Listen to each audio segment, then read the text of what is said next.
Welcome to Bang Bang Bang.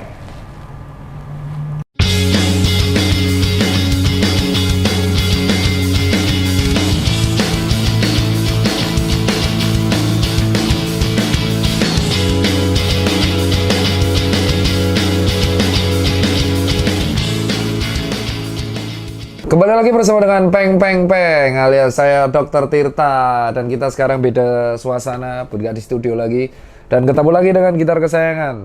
Sesuai dengan request netizen di Instagram, banyak yang komen mengenai apa? Mengenai GERD. Ya, sebenarnya GERD ini atau gastroesophageal reflux disease itu sudah berkali-kali saya jelaskan di Instagram dan di TikTok dan di Twitter. Tetapi kalau di YouTube belum pernah. Tetapi karena banyak orang yang pengen request ini, oke, kita akan maksimalkan menjelaskannya. Oke, jadi pada dasarnya, pada dasarnya GERD itu adalah sebuah kondisi secara awam, ya kita akan bilang GERD itu adalah sebuah kondisi di mana asam lambung ini di sini lambung, ini esophagus, ya kan? Terus di sini ada faring, di sini ada cangkem alias mulut. Asam lambung itu ada di dalam lambung, jelas namanya aja asam lambung, yang digunakan untuk memecah makanan ataupun membunuh bakteri. Intinya adalah dia asam sifatnya, dan asam lambung ini asamnya parah banget. Parah, saking parahnya itu kalau masuk ke dalam naik rasanya pahit. Nah, jadi asam lambung ini kalau keluar dia kan harus ada prosedural, ada sistem saraf, ada ion-ionnya gitu kan. Nah, kadang asam lambung ini bisa berlebihan sehingga menjadikan si lambung ini menjadi kembung. Dan asamnya karena dia tidak pernah diurus, asamnya ini bisa naik ke esofagus. Nah, asam lambung kalau di lambung, di dinding lambung itu kuat. Karena lambung ini kayak titanium lah ibaratnya, kayak kuat banget kalau kena cairan asam, kayak kuat. Nah, kalau misalkan dia sampai ke esofagus, di mana esofagus itu kan bukan organ yang kayak lambung bisa nahan asam, akhirnya panas. Esofagus itu kerongkongan. Jadi kalau di sini kan ada faring, ada epiglottis, itu dipisah. Kalau udara masuknya ke tenggorokan, ya kan. Kalau misalkan ke faring, kalau misalkan ke sini ke trakea, ya namanya trakea. Tapi kalau misalkan makanan masuknya ke esofagus, trakea tuh kenceng, kayak ada jaringan. Nanti kita gambar ya, ada jaringan cincin fibrosa. Tapi kalau esofagus tuh dia peristaltik. Jadi kalau nolak, nah itu. Nah, kalau bayangin cairan asam tuh merusak kulit ya, gatal banget kalau cairan asam kena sini tuh gatal. Itu asam. Bayangin kalau cairan asam ini naik ke esofagus. Gejala yang dirasain adalah rasa terbakar, bro. Rasa terbakar, nyeri, panas. Dan kalau sampai muncul ke mulut, itu akan muntahnya warna hijau kuning. Itu ciri khas asam lambung. Dan pahit banget rasanya. Nah, kalau terjadi sekali, yang dirasain adalah panas doang. Nah, kalau terjadi berulang kali, ini tak kasih nanti gambarnya di sini, esofagusnya hancur, bro. Terjadi pendarahan yang lumayan parah dan bahkan bisa memicu kanker esofageal. GERD ini sering terjadi pada warga milenial dan ibu-ibu dan bapak-bapak zaman sekarang karena pola makannya tidak teratur, ya kan? Pola makan tidak teratur dan sering makan yang berminyak dan pedas. Itu memicu GERD sama kafein. Apa yang memicu asam lambung berlebihan? Satu, kafein, jelas. Makanya sampai ada orang kalau asam lambung untuk kopi ramah lambung, decaffeinated. Jadi kalau kamu punya asam lambung dan nekat minum kafein, itu rata-rata memang memicu asam lambung bisa sampai GERD di beberapa orang. Kedua, dia suka makan pedas dan berminyak. Itu juga memicu asam lambung secara berlebihan. Ketiga, pola makannya nggak stabil. Jadi kan kita punya circadian rhythm di part berikutnya. Itu bukan hanya soal tidur juga, tapi soal pola makan. Kayak orang makan jam 8, makan jam 2, makan jam 8, ya kan? Tapi kan itu dihafal, tubuh punya memori. Jadi kalau kita nanti dekat-dekat jam 2, aduh lapar, guruk gitu kan. Misal kamu kebiasaan makan nasi, nggak makan nasi sekali walaupun makan kentang sama-sama karbo rasanya belum kenyang. Itu kasih circadian rhythmmu kayak gitu. Nah, yang lucu kalau orang ini tuh nggak hobi makan sesuai jamnya. Kadang jam 4 makan, kadang nggak. Akhirnya asam lambung ini keluar sebelum waktunya. Asam lambung keluar tuh harus ngunyah sesuatu. Akhirnya yang dikunyah siapa? Yang dikunyah lambungmu sendiri, cok. Dindingnya lambung tuh punya usia. Walaupun dia kuat sama asam, kayak hati menungso. Kayak si dia yang di hatinya dingin, dikikis terus lah luluh juga. Sama kayak gitu. Jadi dindingnya tuh kuat awal mula, tapi asam ini terus kenain terus sampai yang terjadi akhirnya kena epitel. Yang terjadi nyeri lambung. Waduh sakit banget gitu. Kalau terus-terus yang terjadi bolong. Bisa lambung bolong dan asam lambungnya keluar dari lambung. Dan akhirnya ngerusak semua organ, usus. Mau kayak gitu. Ya itu dari satu pola makan yang tidak teratur. Jadi kalau ada orang bilang ada orang meninggal karena penyakit lambung, ada, Bos. Kalau lambungnya ini terkikis terus, alkohol contohnya, ya kan? Terus bolong, asam lambungnya mendegradasi semua organ, yang terjadi adalah infeksi sistemik di organ dalam perut. Kayak usus, 12 jari, usus kecil, usus halus, terus habis usus besar, dan harus dibuka laparotomi, terjadi infeksi masif, yang terjadi adalah kematian. Contoh orang yang, kalau nggak salah Kurt Cobain yang bunuh diri, dia bunuh dirinya selain dia tekanan banyak masalah juga, karena stres penyakit lambungnya nggak selesai-selesai. Penyakit lambung itu membuat stres orang. Kenapa? Karena nyerinya tuh parah dan kambuh-kambuhan. Dan nyeri lambungnya itu khas, ada nyeri sebelum makan. Berarti dia nyerinya tuh di bagian lambung bagian atas. Ada yang bagian di pylorus. Setelah makan baru nyeri. Itu ada, itu beda cara pengobatannya. Nah, gimana sih kalau GERD, kita lambung tuh penyakit banyak, kita bahas GERD. Itu gejala yang dirasain itu patofisiologisnya ya. Jadi kalau gejala yang dirasain GERD adalah rasa terbakar di bagian dada. Dan GERD ini nyerinya mirip-mirip sama penyakit jantung. Nah, ini yang ribet.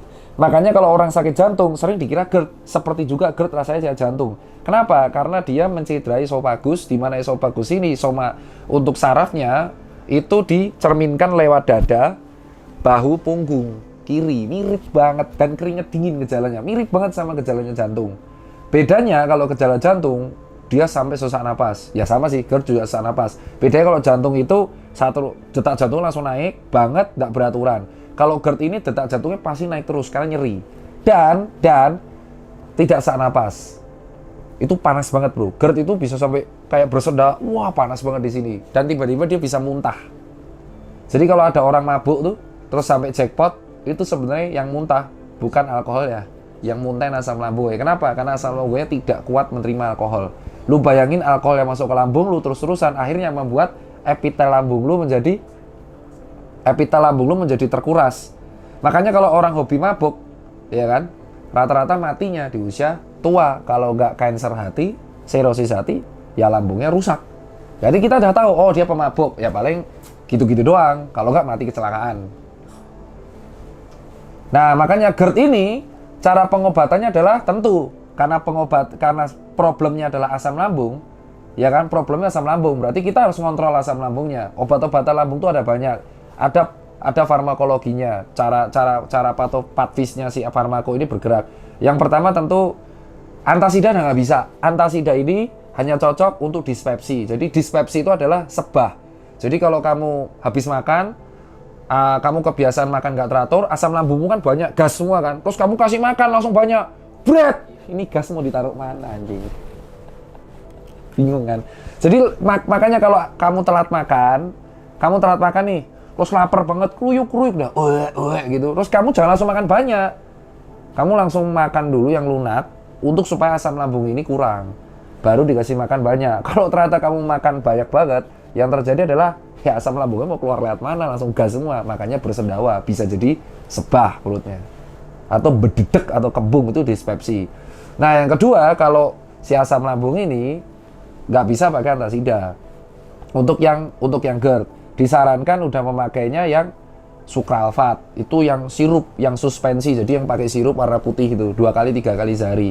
Atau kalau kamu mau lebih ringan tablet, pakai omeprazol, atau kamu bisa pakai juga lansoprazol, atau kadang orang ranitidin. Nah, ranitidin ini tapi di beberapa orang ada alergi. Dan yang paling penting dari GERD adalah jangan sampai kamu telat makan. GERD yang terlalu sering terus-terusan, gastroesophageal reflux disease yang terlalu terus-terusan akan membuat esofageal dindingnya hancur. Jadi sering kamu nanti kalau meludah itu darahnya segar. Dan kamu belum tahu kan kalau esofages itu rontok, dipotong bro, potong, terus kanker. Mau? Dan kamu tahu, kamu jangan deketin api. Kamu udah tahu GERD, nekat. Saya pengen makan makanan yang memicu asam lambung. Udah tahu GERD. Belum makan, nekat ngopi. Oh, bunuh diri, bos. Bunuh diri, bos. Itu kayak saya, bunuh diri, bos. Jadi kalau ada orang penyakit lambung, tanya, belum makan, mas, bunuhnya gampang. Kasih aja kopi, dah. Langsung dia sekapar. Ada, gitu. Kalau kamu mau ngopi, makan dulu, bos. Kalau kamu punya GERD. Kedua, jangan makan makanan yang bisa memicu lemak, santan, asam. Makanya ketika COVID, orang GERD dikasih vitamin C, kumat lambungnya. Vitamin C itu degradasinya menjadi asam askorbat. Sudah ada asam lambung jadi asam askorbat. Mantap jiwa, kelar kau masalah kau. Makanya kalau vitamin C pada penyakit GERD udah nggak bisa 1 gram per hari. Mentok 250 mg doang. Itu GERD. Gimana kalau GERD sudah di atas? Muntahnya yang kedua adalah gejalanya muntahnya rasa pahit di bagian belakang. Gejala GERD itu tidak harus muntah, tapi tiba-tiba rasanya pahit banget di belakang. Pernah kamu tidur, bangun tidur rasanya pahit? Nah itu salah satu gejala kamu ternyata punya GERD. Pahit banget, lidah bagian belakang pahit, terus lidahnya itu warna hijau atau coklat. Nah itu contohnya. Nah yang paling parah, muntahnya asam lambung semua. Itu biasa terjadi ke peminum alkohol. Jadi kelihatan kalau kamu mau hobi minum alkohol, GERD udah kelihatan, itu udah pasti 11-12. Dan yang terakhir adalah, tapi kalau ke ibu-ibu sering. Kenapa? Karena pada ibu-ibu ada yang namanya menstruasi. Itu hormonnya kadang nggak stabil sehingga stres. Nah, ketika mens, asam lambung berlebihan, dia bisa jadi GERD. Jadi makanya GERD ini sering terjadi di ibu-ibu juga atau cewek. Yang terakhir, kalau penyakit lambung, gastritis. Waduh, kalau gastritis itu radang lambung. Jadi karena si asam lambung ini tadi merusak epitel, bolong, infeksi, nanahan, bolong. Udah kalau bolong dah innalillahi bro, itu operasi salah satunya, atau kuras lambung. Nah, lambung ini kan adalah hal paling penting di dalam tubuh. Lu tanpa lambung, gimana lu mau mencerna atau menghisap energi? Tanpa lambung, bakteri itu akan bisa masuk. Lu pernah nggak kayak lu makan sejorok apapun, nggak cuci tangan, lu kayak survive aja? Karena ada 2 organ di situ paling penting. Organ pertama itu adalah mulut.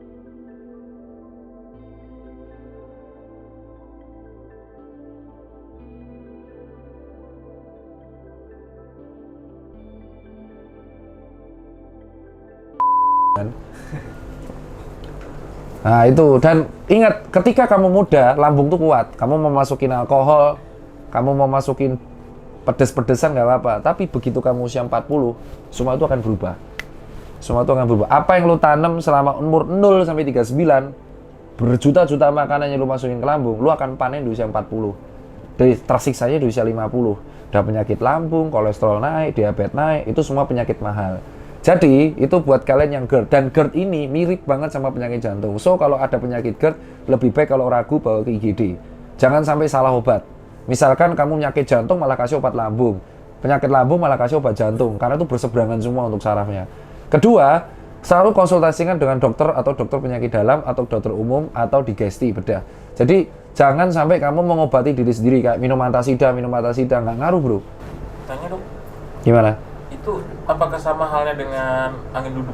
Beda, angin duduk serangan jantung. Nah itu makanya gejalanya mirip. Gejala GERD dan penyakit jantung tuh sangat mirip. Bedanya kalau GERD tuh rasa panas. Panasnya dominan dan pahit. Tapi kalau jantung, rasanya tuh sakitnya banget dadanya. Jadi bedanya lebih satu panas, satu sakit. Nah beda sama sesak nafas karena COVID. Kalau sesak nafas tuh, kamu itu mau nafas kayak nggak ada yang masuk bro. Ya kayak gitu. Kalau GERD tuh, sesaknya kayak anjing panas banget, dada gue panas dok. Kalau lu sampai ngerasain dada gue sesak dan panas, itu bahkan bukan sesak napas, itu GERD. Sesak napas itu lu nggak akan bisa ngerasain sesak di dada karena lu udah nggak bisa ngambil oksigen di sini, sakit banget kayak berat buat kayak ngos-ngosan. Nah itu sesak napas, ngos-ngosan banget gitu. Jadi sesak napas itu terjadi peningkatan gerakan dada. Jadi dada itu nafasnya antara 16 sampai 24 per menit. Tapi kalau sesak napas bisa di atas 40. Nah kalau GERD tuh nggak ngaruh di situ. GERD tuh panas. Itu buat GERD. Dan buat kalian semua yang nonton, GERD itu bisa dicegah ketika kamu mengatur pola makan. Dan ingat, GERD itu juga komorbid untuk COVID. Karena orang yang kena COVID itu anosmia rata-rata, nggak bisa ngerasain. Otomatis kan, karena dia nggak bisa ngerasain, pola makannya akan berubah. Dia nggak nafsu makan, otomatis GERD-nya kambuh. Makanya orang yang GERD itu komorbid untuk kematiannya juga tinggi. Lambungnya. Nah, tapi kalau untuk vaksin boleh. Jadi pilihan lu sekarang. Hati-hati, jangan pernah menyepelin mati kok emang ada mati karena lambung, ada dan banyak. Jadi kita harus belajar dari yang sudah ada sebelumnya. That's it mengenai GERD. Semoga info ini apa? Masih boleh tanya? Apa? Satu lagi. Berarti kalau tipes, itu kan lambungnya luka juga? Salah, tipes itu di usus. Tipes itu namanya di entero, jadi infeksinya di usus. Dia mengganggu bakteri si Salmonella typhi ini. Para Salmonella typhi ini kan di usus ada bakteri namanya Escherichia coli. Si Salmonella typhi ini mukulin si Escherichia coli. Jadi yang ada adalah kalau ada yang bebelen, ada yang jadi mencret. Kalau terlalu sering, nanti ususmu yang bolong. Pernah lihat usus bolong? Usus emang bolong, bro, enggak. Tapi gimana kalau ususmu bolong? Kan usus itu tempat penyerapan sama pembusukan. Nah, bayangin makanan yang harusnya dibusukkan jadi tai atau feses keluar. Nah, feses lu tuh keluar semua di dalam perut lu. Mau jadi dokter? Mau punya mantu dokter? Have no life, bro. Ya. Makanya kalau mau jadi dokter kuliah 6 tahun. Hati-hati, jadi mau GERD. That's it buat ini, kembali lagi di konten berikutnya. See you.